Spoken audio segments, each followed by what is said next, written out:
미국과 중국의 패권 경쟁 속에 조 바이든 행정부의 대중 강경책과 투자 압박이 이어지면서 재계에선 백악관 동향이 최대 변수가 됐다는 말이 흘러나오고 있습니다. G2의 격돌이 원자재 확보부터 시장 개척까지 수출과 내수 산업을 가리지 않고 업계 전반에 영향을 미치면서 미국의 정책 변화가 경영 전략의 핵심 변수로 떠올랐다는 겁니다. 국내 대기업들은 미중 무역 갈등과 맞물려 미 정치권 로비 활동에 속도를 내고 있습니다. 반도체, 전기차 배터리 등 전략적으로 민감한 제품을 미국 현지에서 생산하라는 조 바이든 행정부의 압력에 대응하는 한편 중국 기업에 대한 수출 라이선스 확보 등을 위해 미국 현지 로비의 거점인 워싱턴 DC 진출을 본격화하고 있다는 분석입니다.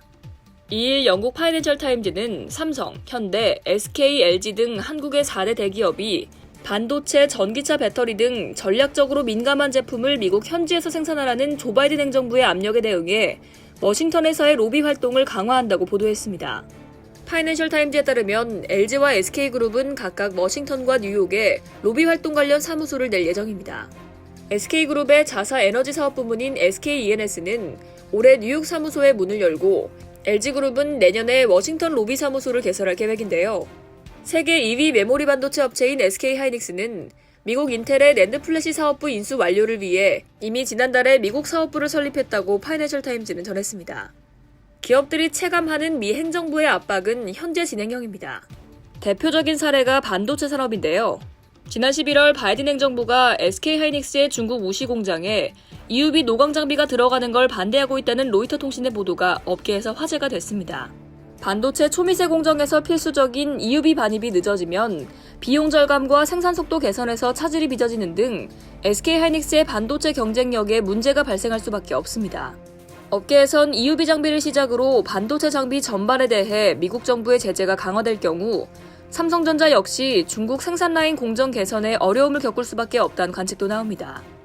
전문가들은 차세대 성장 산업으로 꼽히는 배터리 부문에서도 미중 패권 경쟁이 결정적인 변수로 떠오를 가능성을 배제하지 못하는 분위기입니다. 중국 정부가 미국에 대항해 배터리의 핵심 소재인 리튬 등을 자원 무기화할 수 있다는 우려가 부각되면서 원자재 가격이 급등세를 이어가고 있죠. 바이든 행정부의 대중 정책을 원자재 수급 현황과 떼려야 뗄 수 없다는 게 시장 전문가들의 분석입니다. 미국에선 로비를 모든 가능한 방법으로 입법부, 행정부와 모든 정치적 영역에 영향을 미치려는 노력으로 정의하는데요. 특정 기업이나 산업계가 정치인들에게 후원금을 제공하거나 정책 입안자 혹은 결정자들을 접촉해 정책 결정에 영향을 주기 위한 준비 작업을 로비 활동이라 부릅니다. 한국 기업들이 미국 현지 대관 조직 강화에 나선 것도 이와 같은 배경 때문입니다.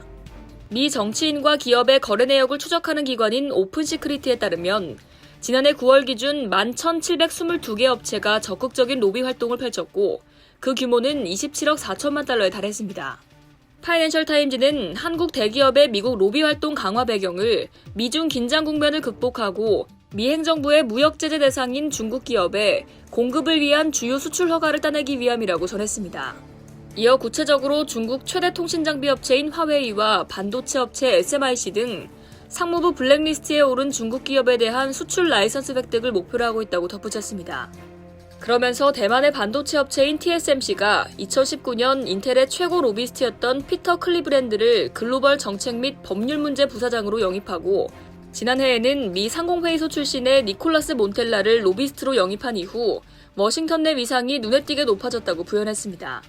TSMC는 현재 미 애리조나에서 120억 달러 규모의 반도체 공장을 건설 중이며 조 바이든 대통령이 발표한 520억 달러 규모의 반도체 보조금을 두고 다른 업체와 경쟁하고 있습니다. 4대 그룹 외의 방산업체들도 미국 대관 업무를 강화하고 있습니다. 한화그룹은 한화디펜스를 중심으로 미국 법인을 확대 재편, 미국 방산업체 출신인 존 켈리 부사장을 새 법인장으로 임명하고 직전 법인장이던 미팔군 사령관 출신인 버나드 샴프 부사장을 미국 대관 총괄로 선임했습니다. 이상 여의도TV였습니다.